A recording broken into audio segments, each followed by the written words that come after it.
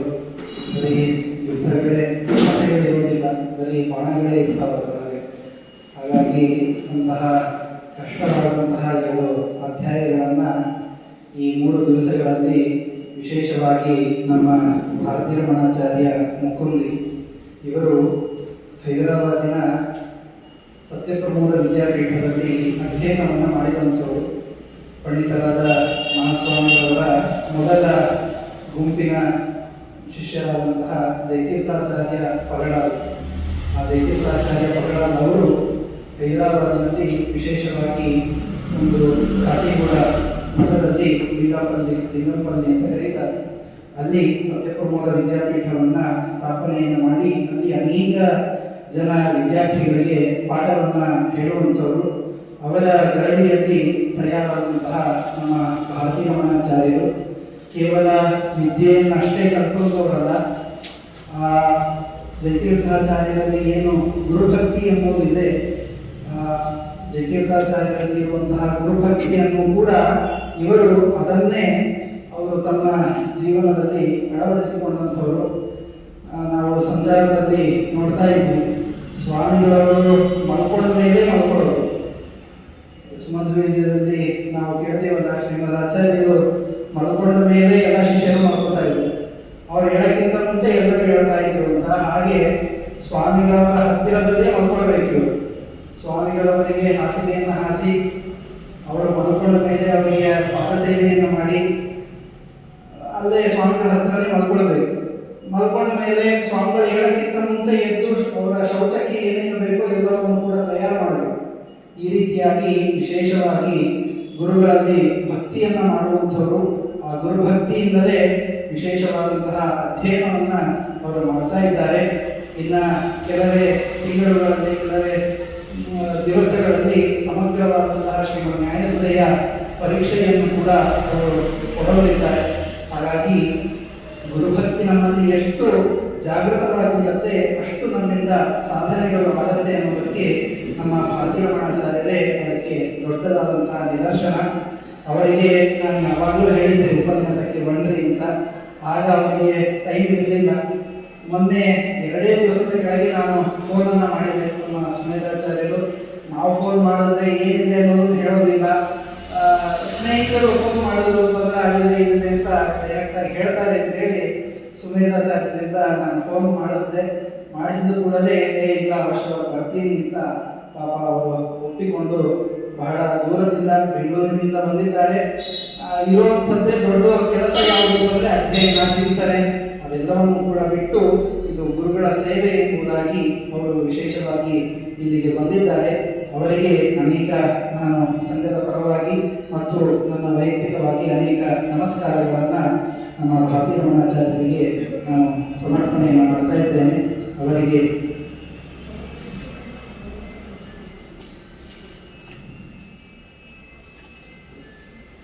ಅಲ್ಪ ಕಾಣಿಕೆಯನ್ನು ಭಾರತೀಯ ರಮಣಾಚಾರ್ಯರು ಸ್ವೀಕಾರ ಮಾಡಲು ಹೇಳಿಕೊಂಡು, ನಾಳೆಯಿಂದ 3 ದಿವಸ 27 ಮತ್ತು 28ನೇ ಅಧ್ಯಾಯದ ಉಪನ್ಯಾಸ ಅದನ್ನು ನಮ್ಮ ಪ್ರಬಂಧನಾಚಾರ್ಯ ಉಪಾಧ್ಯಾಯ ಅವರು ಚಿತ್ರದುರ್ಗದಲ್ಲಿ ಇರುವಂಥವರು. ಆ ಪ್ರಬಂಧನಾಚಾರ್ಯರು ಬಂದು ನಾಳೆಯಿಂದ 3 ದಿವಸಗಳ ಕಾಲ ಪ್ರವಚನವನ್ನು ನಡೆಸಿಕೊಡ್ತಾರೆ.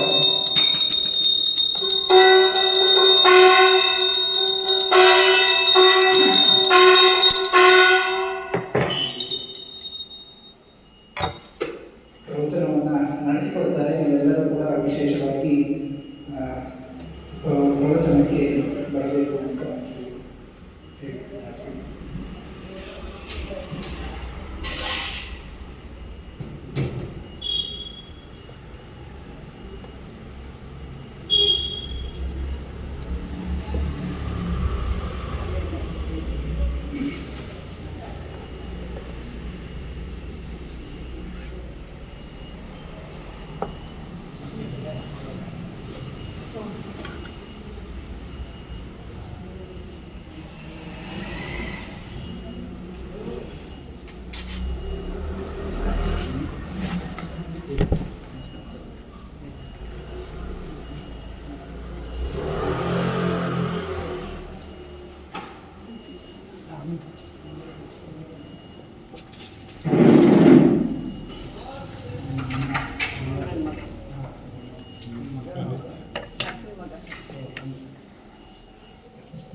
ವಿದ್ಯಾರ್ಥಿ